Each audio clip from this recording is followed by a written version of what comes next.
अगर एक ही सर्कल की दो कॉर्ड्स जो कि आपस में बराबर हो हम ड्रॉ करें तो फिर हम ये देखेंगे कि जो उन कॉर्ड्स के एंड पॉइंट्स को मिलाने से जो आर्क्स बनती हैं वो भी आपस में कॉन्ग्रुएंट है। यानी मैं ये कहता हूँ कि अगर फ़र्ज़ करें मेरे पास सर्कल के ये दो पॉइंट्स हैं पी और क्यू, और मैं इनको ज्वाइन करता हूँ तो ये मेरे पास एक कॉर्ड बन रही है जी, पी क्यू कॉर्ड। ठीक, चलें इसको थोड़ा सा और प्रॉपर बनाते हैं। यहाँ पर ये हमारे पास है जी पी क्यू कॉर्ड। और इसी तरह अगर मैं यूँ करता हूँ कि मेरे पास एक पॉइंट है यहाँ पर ए, और यहाँ पे कहीं पे हमारे पास है पॉइंट बी, चलें यहाँ पे ले लेते हैं, और इनके दरमियान जो डिस्टेंस है जिसको मैं कॉर्ड कह रहा हूँ ये आपस में बराबर है। तो हम ये देख रहे हैं कि अब इनसे दो टाइप्स की जो है, टू टाइप्स की जो है हमारे पास आर्क्स बन रही हैं, एक मेजर और एक माइनर। यानी अगर मैं पी क्यू इस आर्क की बात करता हूँ तो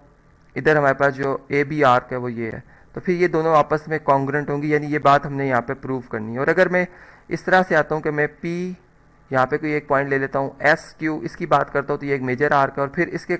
इसके साथ यानी यहाँ पे जो इसी सर्कल में जब ए बी कॉर्ड में का बराबर, तो फिर दूसरी आर्क जो बन रही है हमारे पास वो ए, यहाँ पे कोई पॉइंट आ जाएगा टी बी। तो ये जो हमारे पास है ये दोनों आर्क्स भी आपस में मेजर आर्क्स क्या होंगी जी, बराबर होंगी। अब इसका क्या, इसके अगर हम सिंपल वर्ड्स में देखें तो मैं यूँ कह सकता हूँ कि फॉर एग्जांपल जब हम कॉर्ड्स बराबर कह रहे हैं तो अगर मैं इसको यहाँ से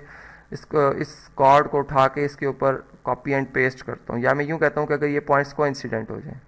कोइंसाइड कर जाएं, यानी ए पॉइंट पी पॉइंट के ऊपर हो और क्यू पॉइंट बी पॉइंट आपस में कोइंसाइड कर जाएं, तो आप देखेंगे कि डिस्टेंस जो होता है वो इन दो पॉइंट्स के दरमियान सेम आ जाएगा, यानी दोनों कॉर्ड्स आपस में कॉन्ग्रुएंट। और अब आप बड़ी आसानी के साथ समझ सकते हैं कि माइनर आर्क्स भी कॉन्ग्रुएंट है और मेजर आर्क्स भी कॉन्ग्रुएंट है। अब हम यूँ कहते हैं कि चलें अगर एक के बजाय दो हमारे पास सर्कल हो लेकिन दोनों कॉन्ग्रुएंट हो जाएं, यहाँ पर दो सर्कल्स आ गए हैं, इसी तरह तीन भी हो सकते हैं, चार भी हो सकते हैं,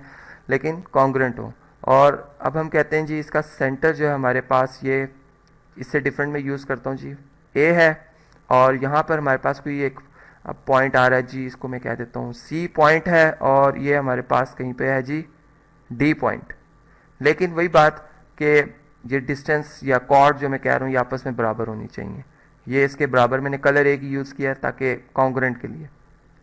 अब हमने जो बात प्रूव करनी है उसको मैं इधर लिख देता हूँ कि हमने क्या बात साबित करनी है। हमने साबित करनी है कि इन पी क्यू कॉर्ड से जो आर्क्स बनती है वो कॉन्ग्रुएंट है, लेकिन अब वो दो तरह की आर्क्स बन सकती है। तो मैं फिर इस तरह से कहता हूँ कि अगर मैं पी पॉइंट को ओ, या पी पॉइंट को ओ पॉइंट से और क्यू पॉइंट को भी सेंटर ऑफ द सर्कल से ज्वाइन कर देता हूँ, तो अब मेरे पास ये जो एंगल बन रहा है इसको अगर मैं थीटा वन एंगल कह रहा हूँ, तो इसके यानी ये चूंकि इस माइनर आर्क ने बनाया, तो अगर ये एंगल थीटा वन जो है ये बराबर हो जाए, इसी तरह अगर मैं इस कॉर्ड का एंड पॉइंट सी को ए से सेंटर ऑफ द सर्कल से और इस डी को सेंटर ऑफ द सर्कल से ज्वाइन कर देता हूँ, और ये एंगल जो सेंट्रल एंगल बना रहा है ये बन रहा है जी इस आर्क का, सी डी आर्क का। तो फिर अगर ये दोनों बराबर हो जाएं तो फिर ये दोनों माइनर आर्क्स जो हैं A B sorry C D और पी क्यू आर्क्स ये आपस में कॉन्ग्रुएंट हो जाएंगे। और फिर अगर हम मेजर आर्क्स की बात करें तो फिर हम ये देख रहे हैं कि ये जो एंगल हमारे पास रिमेनिंग एंगल बन रहा है जो कि 360 माइनस थीटा वन बन रहा है, अगर ये देखा जाए और फिर ये वाला एंगल देखा जाए जो कि 360 माइनस थीटा टू बन रहा है, अगर ये एंगल बराबर हो तो फिर ये एंगल जो है ये चूँकि जो हमारे पास मेजर आर्क है सी, यहाँ पे मैं लिख देता हूँ जी सी एम डी, और चलें एम को ज़रा प्रॉपर बनाते हैं जी सी एम डी, और यहाँ पर पी एन क्यू, ये जो हमारे पास आर्क्स बन रही जो कि मेजर आर्क्स हैं ये भी इन सेंट्रल एंगल्स के कॉन्ग्रुएंट होने से कॉन्ग्रुएंट हो जाएंगी।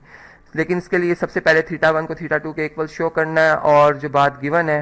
ये बात हम जानते हैं कि कॉर्ड्स बराबर है। यहाँ पर मैं लिख देता हूँ कि पी क्यू कॉर्ड जो है ये कॉन्ग्रुएंट है जी किसके, सी डी कॉर्ड के। और अब हम ये देख रहे हैं कि जो ओ से लेकर सेंटर से लेकर बाउंड्री ऑफ द सर्कल तक का डिस्टेंस होता है ये रेडियस होता है, ये भी रेडियस है, ये भी रेडियस है, और ये सेम है। मैंने सब में आर आर लिखा है, इसलिए लिखा है कि ये कॉन्ग्रुएंट सर्कल्स है जिनका रेडियस आपस में बराबर हो, इन्हें कॉन्ग्रुएंट सर्कल्स कहा जाता है। तो इस तरह से अगर मैं इस साइड के कोरस्पॉन्डिंग इस साइड को लेता हूँ तो ये कॉन्ग्रुएंट आएगी इस एंगल यहाँ पर इस साइड के, सॉरी यहाँ पे मैंने एंगल का, यहाँ पे अगर हम इस साइड के हवाले से बात करते हैं पी क्यू के, तो इस साइड के कोरस्पॉन्डिंग जो सी डी जो कि कॉर्ड है ये कॉन्ग्रुएंट है, ठीक। और इसी तरह अगर मैं इस साइड की बात करता हूँ जो कि ओ क्यू है, इसके साथ इसके कोरस्पॉन्डिंग ये साइड ए डी आ रही है, तो ये तीनों ही साइडें कोरस्पॉन्डिंग्स कॉन्ग्रुएंट है। तो हम यूँ कहेंगे कि फिर साइड साइड साइड पोस्टुलेट की बेस पर ये दोनों ट्राइंगल्स जो हैं ये आपस में क्या हैं जी, कॉन्ग्रुएंट है। और फिर जब ट्राइंगल्स कॉन्ग्रेंट शो हो जाएं तो फिर हम हर करस्पॉन्डिंग साइड और एंगल को जो है वो कॉन्ग्रेंट कह सकते हैं। तो यहाँ पर मैं लिख देता हूँ जी, triangle P O P Q is congruent to triangle, यहाँ पर हमने इस वर्टेक्स को कहा था जी ए सी डी। तो फिर जो रिजल्ट हमने प्रूव करना था कि इनका जो करस्पॉन्डिंग एंगल्स हैं थीटा 1 थीटा 2 बराबर हैं, तो फिर ये चूंकि सेंट्रल एंगल है सी डी आर्क का, इसका मतलब माइनर आर्क्स भी कॉन्ग्रेंट और फिर मेजर आर्क्स भी कॉन्ग्रेंट हो जाएंगे, क्योंकि एंगल थीटा 1 और थीटा 2 में कोई फर्क नहीं, ये भी एंगल और ये एंगल सेम आएंगे। अब ये बात कि अगर ये कॉर्ड डायमीटर होती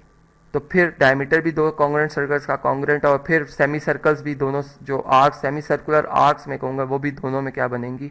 कॉन्ग्रेंट ही बनेंगी।